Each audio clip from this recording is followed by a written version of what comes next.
네, 이번에는 섹터 얘기 좀 해보겠습니다. 사실 크레딧, 신용 분석과 관련된 얘기인데 최근에 잘 아시겠지만 헝다 사태도 사실 이자를 내지 못해서 발생한 문제입니다. 그래서 기업의 현금 창출 능력, 거기다가 펀더멘털에 대한 분석의 또 다른 방법을 저희는 한번 다시 챙겨보겠습니다. 이 시각에는 김상훈 신한금융투자 크레딧 담당 애널리스트 나왔습니다. 안녕하세요. 안녕하세요. 네, 반갑습니다. 네, 반갑습니다. 네. 사실 이제 크레딧 저희도 이제 리서치에 있지만 좀 이해하기가 어려운 부분이 좀 크레딧이라고 저희들도 보고 있고 저도 전략팀에도 있긴 하지만 갈 때마다 물어봅니다. 뭐 나왔냐, 뭐 나왔냐 이렇게 하는데 저희 이제 시청자분들, 투자자분들을 위해서 신용 분석에 대해서 좀 생소하실 텐데 간단하게 좀 말씀해 주세요. 네. 사실 신용채권, 크레딧 채권에 대한 투자 굉장히 생소하실 겁니다. 네네네. 채권 투자도 생소하실 텐데 거기다가 크레딧 채권이라 네. 막막하실 텐데요. 네. 사실 말 그대로 신용채권에 대한 투자입니다. 그냥 좁은 범위로는 일반 회사들이 발행하는 채권에 대한 투자이기도 하고요. 네네. 좀 넓은 범위로 확대해 보면 국채나 통한채처럼 정부가 발행하는 채권을 제외한 모든 채권을 의미한다라고 보시면 좀 이해가 바르실 것 같습니다. 예를 들면 은행채라든가 그렇죠. 아니면 신종자본증권 이런 네. 것들도 다 포함이 될 수 있겠네요. 우리가 이제 원래 기업들이 돈이 있어야 되잖아요. 네, 맞습니다. 돈이 있어야 되려면 여러 가지 자금을 유치하는 과정에서 은행한테 돈을 빌릴 수도 있고 주식시장에서 주식을 발행할 수도 있는데 채권을 통해서 발행하는 기업들을 소위 말하는 펀더멘털을 분석하는 업무다 이렇게 보시면 될 것 같아요. 네, 맞습니다. 그러면 이제 좀 더 이제 주제로 넘어가면 최근에 아무래도 이 얘기를 안 할 수가 없을 것 같아요. 헝다 사태. 네. 또 공교롭게도 이제 신용과 관련된 얘기다 보니까 일단 헝다가 왜 이렇게 문제가 됐는지 그거 한번 짚어주세요. 사실 금융시장의 가장 큰 화두가 되어버렸죠. 네, 특히나 맞습니다. 이제 추석 연휴 전후로 해서 훨씬 커졌는데 네. 우리가 사실 자세히 얘기 나누려면 오늘 시간 굉장히 부족할 것 같아요. 한 2시간, 3시간 해야 될 것 같은데. 네, 맞습니다. 그리고 다른 분들도 관련해서 많은 이야기를 좀 나누셨기 네, 때문에 맞아요. 오늘은 팩트만 핵심적으로 좀 이야기를 나눠보면 네네. 사실 헝다 그룹 자체는 전체적으로 부동산 개발 업체입니다. 네. 그러니까 자산 규모로 봤을 때 430조 원 정도 된대요. 2.4조 위안 정도 된다라고 하고요. 그 정도의 규모라고 하면 사실 중국에서 부동산 그 업체들 비교했을 때 한 5위 정도, 그리고 아파트 개발 업체만 따져보면 2위 정도로 굉장히 큰 업체라고 볼 수 있습니다. 근데 재밌는 건 2015년에 1조 위안 정도밖에 되지 않았던 자산이 네. 거의 4, 5년 만에 2배 이상으로 늘었다라는 것, 네. 굉장히 급속한 성장을 이룩했다라는 건데 문제의 발단 여기서부터 시작됐던 것 같아요. 저는 한 2가지 정도로 구분을 한번 해봤습니다. 먼저 네. 첫 번째는 우리가 부동산 개발 회사의 속성상, 특성상 투자의 회임 기간이라고 얘기하죠. 회수 기간 자체가 굉장히 깁니다. 그렇겠죠. 예, 그러다 보니까 빠른 성장을 하기 위해서 결국 차입에 의존할 수밖에 없었다라고 볼 수 있어요. 일례로 2013년도부터 18년까지 급격한 성장을 이룩했는데요. 이때 매출 규모의 증가는 한 7.8배 정도 됐다고 합니다. 근데 같은 기간에 부채는 9.9배, 그리고 차입금은 12배가량 증가했습니다. 결국은 이런 급속한 성장을 위해서 계속해서 차입을 늘려왔다라고 해석을 할 수 있는 거죠. 지금 현재 부채 규모가 약 360조 원 정도 된다고 합니다. 2조 위안 정도 네. 되는데요. 굉장히 큰 규모의 부채를 갖고 있는 상황입니다. 두 번째 발단은 최근에 중국 정부의 규제 얘기 많이 나왔잖아요. 네. 사실 연초부터 부동산 관련 규제도 나왔습니다. 소위 3대 레드라인이라고 이야기하는 순부채 비율과 자산부채 비율에 대한 통제뿐만 네. 아니라 연말까지 현금성 자산을 2배 이상으로 늘려라라는 가이드라인까지 제시한 상황이죠. 사실 상장사 중에서 중국 내 이 조건을 충족하는 건 10% 정도밖에 되지 않는다고 해요. 그러다 보니까 아무래도 조달도 막히고 부동산 개발 시장 자체가 냉각될 수밖에 없는 환경이었다라고 볼 수 있을 것 같습니다. 결국에는 돈은 너무 많이 빌렸고 그 성장을 잘했지만 공교롭게도 작년부터 이제 중국이 긴축적인 스탠스 거기다가 3 레드라인이라고 하는 맞습니다. 부채를 늘리려면 돈을 많이 갖고 있거나 그렇죠. 이게 펀더멘탈 이게 자본을 좀 늘려라라는 거거든요. 네, 이게 안 맞습니다. 되다 보니까 좀 많이 막혔는데 사실 아직 이게 디폴트가 난 건 아니지만 디폴트가 날 가능성이 높잖아요. 네. 국내 시장이 주는 시사점 간단하게만 말씀해 주세요. 네. 사실 말씀 주셨다시피 디폴트 상태는 아니에요. 예, 맞아요. 뭐 아시겠지만 23일 날 이자 지급이 돌아왔는데 사실 그렇죠. 영내 채권의 이자는 해결됐다 정도로 그 뉴스만 나온 네, 거죠? 맞습니다. 뭐 사전 합의를 했던 것 네, 네. 같고요. 근데 공교롭게도 달러 채권에 대한 이자 납입은 하지 않은 것으로 맞아요. 보여요. 물론 그레이스 피리어드라고 이제 채권에서는 규약상 그 유예 기간을 줍니다. 맞아요. 그래서 30일 정도 있기 때문에 아직은 디폴트는 아니지만 말씀 주신 대로 확률은 상당히 높아졌다라고 봐야 할 것 같아요. 이 헝다가 이렇게 갑자기 문제거리로 된 이유가 뭘까요? 저는 그렇게 생각해요. 뭐 과도한 부채 우리 이야기 나눴지만 사실 달러채인 맞습니다. 겁니다. 결국 외부 투자자가 투자를 하면서 이 나쁜 영향들이 좀 파급 효과가 일어나지 않을까에 대한 고민이 제일 컸던 것 같고요. 그 규모가 한화로 약 32조 정도가 네. 된다라고 해요. 여기에 대한 투자를 이루었던 투자 기관들의 부실까지 벌어질까 봐인데요. 근데 우리가 곰곰이 생각해 보면 헝다는 모두에도 말씀드렸다시피 부동산 개발 업체입니다. 부동산 개발은 결국 내수 업체라는 그렇죠. 거죠. 네. 산업 측면에서, 그러니까 돈이 아니라 산업 측면에서의 영향도를 생각해 보면 사실 우리나라 산업에 미치는 영향은 그렇게 크지 않을 수 있다라고 해석할 수 있고요.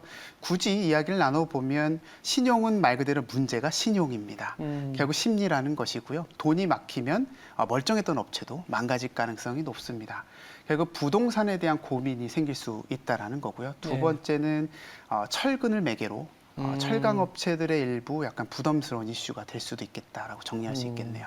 네. 일단 헝다 사태 같은 경우에는 말씀하신 것처럼 중국 내 부동산 문제이고 물론 이제 연결고리를 찾자면은 한없이 많을 수는 있습니다. 중국의 수요가 부진될 수도 있기 때문에 그렇죠.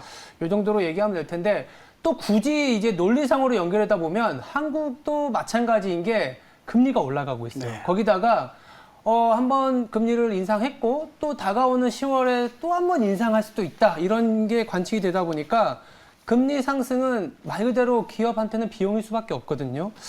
어떻게 보세요? 뭐 부담이 좀 많을까요? 네, 아무래도 뭐 말씀 주셨다시피 네. 지난 8월 말에 한국금통위에서 처음으로 이제 기준금리를 인상했습니다. 예. 25bp. 그러면서 소위 얘기하는 기준금리 인상 시기로 접어들었고요. 시중금리는 이와 함께 빠른 속도로 상승하고 있는 상황입니다. 저도 신용 보는 사람 입장에서 사실 기업들의 이자 비용 부담이 상당히 고민입니다만 네. 그래서 한번 두 가지 관점에서 들여다봤어요. 첫 번째는 과거를 한번 복귀해봤습니다. 실제 과거에 정말 이자율이 올라갈 때 기준금리가 인상했을 때 이자율 부담이 기업들이 갖고 되는 부담이 커졌을까?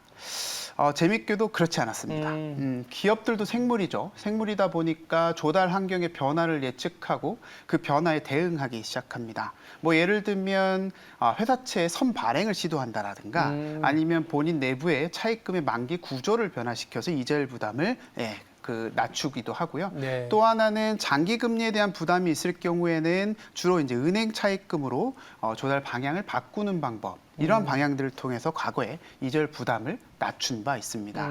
두 번째 관점은 그거예요. 곡간에 대한 이야기입니다. 네. 기업들의 곡간이 많이 쌓였다라는 거예요. 우리가 회사채 시장만 단적으로 봤을 때 지난 3년, 그러니까 2018년부터 최근까지 급격하게 발행이 늘었습니다. 사실 발행의 증가는 차입금의 증가이죠. 그렇죠. 네. 근데 재미있는 건 2018년과 19년 그리고 작년에 발행했던 그 목적 자체가 상당히 달랐어요. 사회자께도 잘 아시겠지만 2018년, 19년도에는 기업들이 신성장 동력에 대한 고민들을 상당히 많이 했습니다. 맞습니다. 그러다 보니까 M&A라든가 설비 투자에 대한 투자 때문에 조달을 많이 했던 거죠. 근데 2020년, 작년은 상황이 달랐죠. 뭐 아시는 바와 같이 코로나19의 이슈 때문에 결국은 미래에 대한 불확실성 때문에 현금을 확보하는 전략이었다는 겁니다. 맞습니다. 그 바로 직후년도이기 때문에 지금 기업들의 곡간 상당히 쌓여 있는 상태고요. 저희가 주로 보는 단기 재무 융통성이라고 이야기하는 단기 차입금 대비해서 현금성 자산의 비율 자체가 120%까지 올라가 있는 상황입니다. 역대 최대 수준이고요.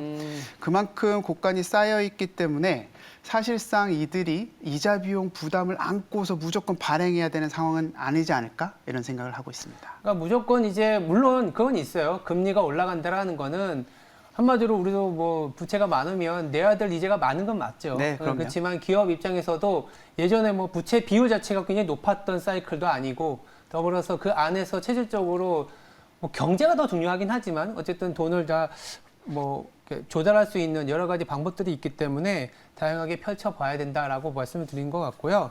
좀 더 구체적으로 보면 최근에 쓴 레포트가 상당히 재밌었어요. 왜냐하면 네. 저도 이제 회사채 시장은 사실 이제 현금 흐름이나 이미 한 일에 대한 어떤 평가가 가능해야 되잖아요. 맞습니다. 근데 최근에 쓴 게 제약 바이오 쪽에서 최근에 회사채가 좀 많이 이제 발행되고 네, 있다. 맞습니다. 그 의미를 좀 보자 이런 레포트를 쓰셨더라고요. 네. 일단 이 자리에서 그러면 왜 제약 바이오 쪽에서 회사채를 발행하고 있고 그 이유가 뭔지 한번 말씀해 주세요. 네.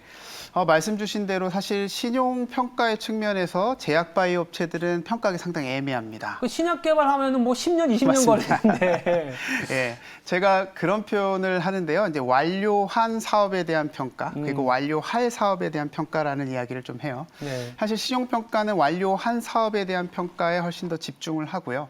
그리고 완료할 사업에 대해서는 사실 뭐 몸담고 계신 액거리 네. 쪽에서의 어떤 평가가 훨씬 맞습니다. 더 네. 치열합니다. 근데 제약 바이오 업종 특성상 사실 후자에 대한 사업 비중이 훨씬 더 크고요. 특성이 그쪽에 집중되어 있다 보니까 주로 전자를 평가하는 채권 발행에는 상당히 지지부진했었어요. 근데 재밌는 건 올해였습니다. 올해부터? 올해부터 사실 작년까지 연간 발행액으로 제약 바이오 업체들의 발행 그 수준을 보면 5천억을 넘었던 적이 2019년 정도였어요. 그 이전에는 아주 미미했다라는 거죠. 근데 최근까지 YTD로 보면 거의 1조를 넘어섰습니다. 굉장히 큰 반향이다라고 볼 수가 있을 것 같고요.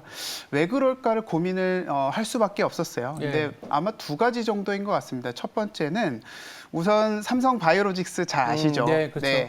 계속 3호로 발행했던 삼성 바이오로직스 같은 업체가 이제 공모 시장에 출연했다라는 것, 그리고 종근당처럼 초도 발행하는 업체도 계속 출사표를 내고 있다라는 것. 결국은 쌓여왔던 펀더멘탈에 대한 자신감이 채권 투자자들을 설득할 수 있었다라고 볼 수 있을 것 같고요. 두 번째는 이들 업체들도 레버리지를 계속 늘려야 하는 입장이기 때문에 사실 액거리 발행의 그 주식 발행의 어떤 한계보다 대발행 쪽으로 규모가 많이 할 수 있는 쪽으로 고개를 좀 돌리고 있는 거 아니냐라는 생각으로 정리할 수 있을 것 이렇게 같아요. 정리하자면 사실 우리가 흔히 알고 있는 제약 바이오라기보다는 좀 역사가 깊고 맞습니다. 캐시플로우나 이제 입증해 줄 수 있는 소위 말해서 크레딧 말 그대로 크레딧이 형성된 제약사하고 이제 삼성 바이오로직스는 사실 CMO 업체잖아요. 맞습니다. 그래서 어느 정도 조금 수주라든지 이런 것들에 대한 그 가시성이 높다 보니까 시장이 좀 평가할 수 있는 툴이 생겼다 이렇게 보신 것 같고요.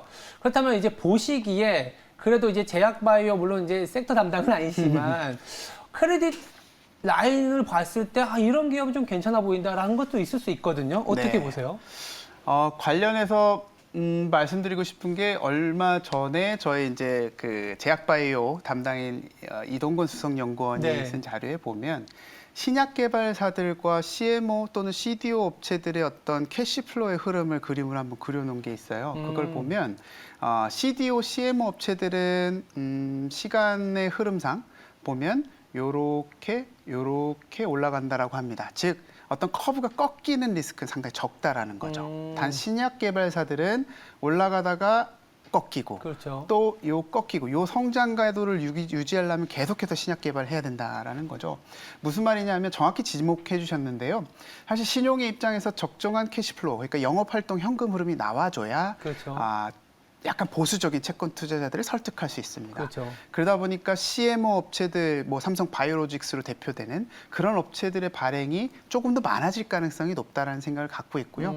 저도 CA 그 크레딧 애널리스트 입장에서 이쪽에 대한 업체는 투자하기 좀 마음 편하지 않을까라고 그렇죠. 투자자들께 말씀드리고 있습니다. 근데 어쩔 수 없이 뭐 주식시장 입장에서는 아직은 이제 현금 흐름이 없는 기업들은 성장성 내지는 고평가를 받은 경우가 많기 때문에 PER이 높다라는 거는 주식시장에서 자본을 조달하는 비용이 낮다라는 얘기니까 맞습니다. 굳이 회사채를 통해서 이유가 없는 거죠. 이자를 넣을 필요 없죠. 그리고 지금 이제 잘 평가받고 있는 회사들은 오히려 PER이 낮기 때문에 비싼 주식시장보다는 뭐 회사채를 통해서 싸게 규모도 크고 아주 합리적인 판단인데 제약바이오가 사실은 회사채 시장이 그렇게 우리가 평가하기가 어려웠었는데 조금은 이제 투자자분들이나 아니면 우리나라 전체의 크레딧 라인이 굉장히 좀 풍성해지는 느낌도 네. 저는 좀 받았다라는 생각이 들어서 좀 흥미로웠습니다. 맞습니다. 그렇다면은 좀 이거 한번 물어볼게요. 이제 약간은 최근에 중국도 좀 규제가 나오면서 어떻게 보면